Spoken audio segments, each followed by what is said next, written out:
I grew up in a family of five. My mother had, first husband had passed away, and she married my dad in 1945. He was still in service, military service. He served in the U.S. Army during World War II.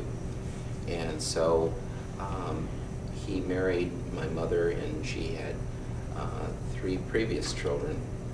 And my oldest brother, half-brother, was Dale, and I had another older brother, Carlton, and my oldest sister, Zelfa.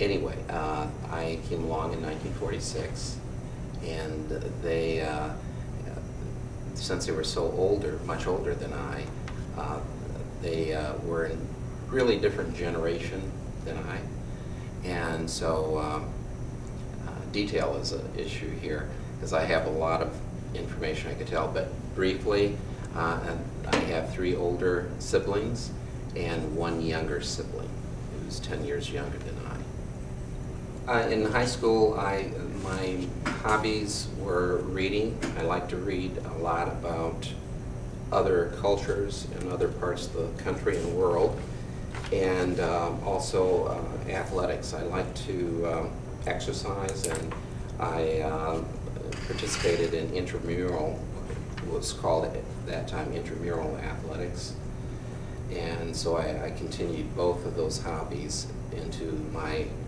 adult life. So I still like to read, I still try to exercise and keep in decent shape, or halfway decent shape. As a teenager, I was competitive in the high school situation, both in gym class, but I didn't go out for the team at that time. I was pretty good athletic and pretty fast, but I wasn't in the competitive spirit at that time. I became one competitor much more so as an adult. At that time we traveled. I liked to fish a lot. One of my aunts had a cottage on a lake near Pawpaw, and so each weekend we would go out there, whether it be spring, summer, fall, or sometimes winter. So I liked to fish.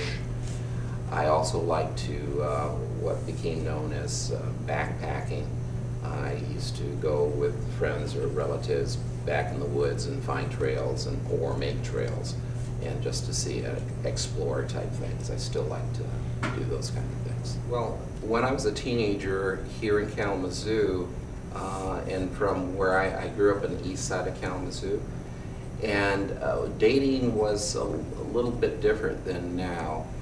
Before we could go on a date, my mother would have to know who the person was, their name, where they lived, their mom and dad's name, and have some kind of contact with them. As an adult, I've done the same thing with my kids when they became teenagers. I was aware of what was going on, and I knew that there was some differences when I was young that I couldn't explain, but I could see that some people were treated differently than others, and a lot in this community had to do with the basis of color. My future wife's sister was involved in being one of the first blacks to work in a local drugstore that had refused to hire blacks or other so-called minorities before, and that was at a drugstore on what is now known as the north side of Kalamazoo. And so to that extent, yes, but our family, even though we knew there were differences, it was stressed in our family to keep our focus on the goals that we wanted to accomplish, and to, despite whatever the problems that people might throw in your pathway, to keep doing what you needed to do to reach those goals. I can remember in 1965, the year I graduated from high school, that there was projections in Time magazine, for instance, that what would be the color of the this country in, say, 2025. And so they had projections there, and some of that is coming true.